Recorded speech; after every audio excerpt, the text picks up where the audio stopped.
大家好，我是老李，今天跟大家分享两个非常实用的批量翻译脚本。我们先看一下使用演示。我这里准备了一个测试用的文件。那我们第一个脚本的目的是把它翻译成多种语言。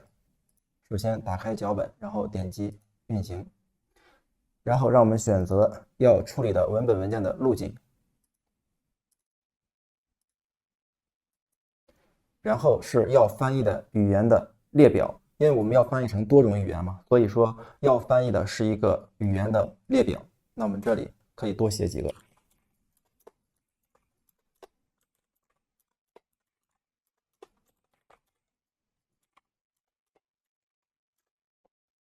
中文就不需要了，因为我们这个文档本身就是中文的。点击确定，脚本就自动开始执行了。那我们这次使用的是百度翻译的页面哈。好了，看一下运行日志已经执行结束了。那我们看一下测试一的文件夹里已经生成了这些文件。那么打开看一下。可以看到已经翻译成功了。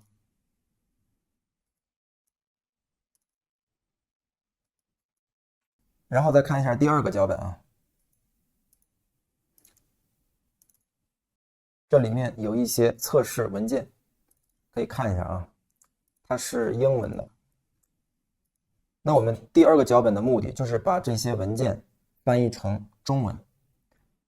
这是第二个脚本，我们点击运行。然后这次是需要选择要处理的文件夹，我们选择桌面的测试2文件夹，目标语言中文，不用改，点击确定。这个速度还是很快的啊。好了，执行结束，我们看一下翻译的效果。这里生成了一个以目标语言为名称的这样一个文件夹，我们打开看一下，可以看到都翻译成功了。下面说一下如何获取这两个脚本啊。那首先大家打开我的博客，找到这篇文章，我会把这个地址贴在说明区。那我们先看第一个脚本，把一个文件翻译成多个文件。它的功能就是呢，根据你设置的目标语言列表进行翻译，生成多种语言的翻译。那每种语言会生成一个文件。说明有3点。首先呢，你要提前安装好谷歌的 Chrome 浏览器。然后呢，我们这个翻译脚本是有字数限制的啊，一次翻译不能超过5000个字符。第3点，生成的文件和原文件会处在同一个文件夹下，格式为原文件名加目标语言。好，这字符串我们复制一下，然后打开我们的指令复制工具。那这个工具我会在这篇文章的下面会有提供这个下载地址啊，大家可以自己下载一下就行。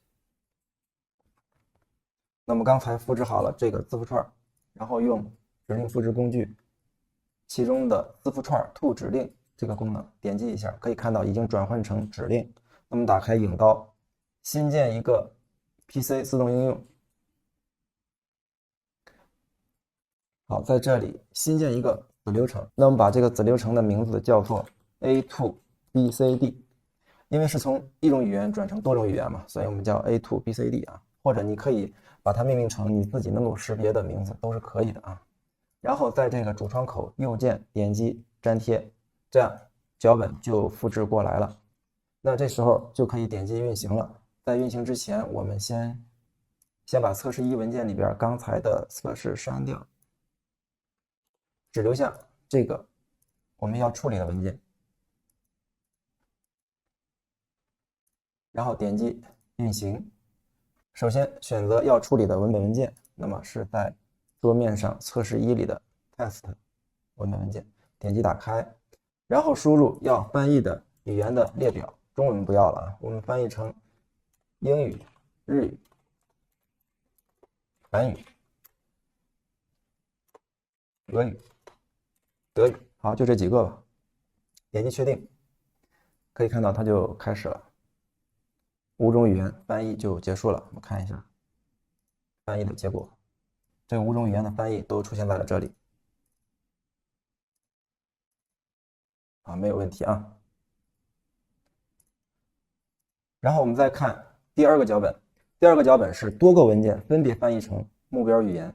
那看一下它的功能啊，在同一个文件夹下有多个待翻译的文本文件，按照设置的目标语言对待翻译的文件进行翻译，每个待翻译的文件生成一个目标语言的翻译文件。看一下说明，同样是需要提前安装好谷歌的 Chrome 浏览器，同样是有一个5000字符的限制。看一下第3条，脚本运行后会在原文件所处的文件夹内生成一个名为目标语言的文件夹。比如说你要翻译成中文，那就会有一个中文的文件夹；你要翻译成英文，就会有一个英文的文件夹。翻译好的文件就会放在这个文件夹里边。好了，然后我们复制一下这个字符串，然后用指令复制工具点击字符串 to 指令按钮，看到已转换成指令。回到影刀，我们新建一个子流程，那这个我们叫做 ABC to ABC， 因为是多个文件嘛，会按照设定的目标语言分别进行翻译，所以呢是大 A to 小 a， 大 B to 小 b， 大 C to 小 c 这样一个对应关系。还是这样啊，名字可以自己起，只要是自己能够识别就可以。那么在这里点击右键，然后点击粘贴，指令就过来了。我们点击运行啊，运行之前我们先把刚才的测试结果删掉。在测试2里边，我们把这个测试的结果删掉。点击运行，选择要处理的文件夹，桌面的测试2。目标语言，因为它这个原文件是英文的，所以呢，我们就选择一个英文之外的语言。那我们这次选择日语吧。这里说一下啊，这个目标语言包括上一个脚本的目标语言列表，你是不能够乱写的啊。具体来说，就是你要根据百度所支持的语言进行书写。那这个百度支持的语言列表在哪里呢？这里我给大家总结好了，大家可以看一下。先取消这个啊，先把它取消掉。先给大家看一下百度所支持的语言列表。这里在文章的最后面，我已经把这个支持列表给大家总结好了。那大家写这个语言的时候呢，一定要按照它支持的这个名字进行书写啊。什么意思呢？你比如说中文，那你就必须写中文2个字，不能写汉语。日文、日语就必须写日语，不能写日文。法语、英语同样的道理啊，不能写英文，不能写法文，这个大家要注意一下啊。好了，我们继续运行，这里选择文件夹，测试2，目标语言我们设置成日语，点击确定，它已经开始了，一共是7个文件，已经翻译结束了。我们看一下翻译的结果。生成了日语文件夹，然后里边会有相对应的翻译。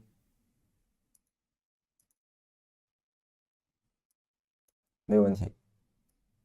那以上就是跟大家分享的2个批量自动翻译的脚本了。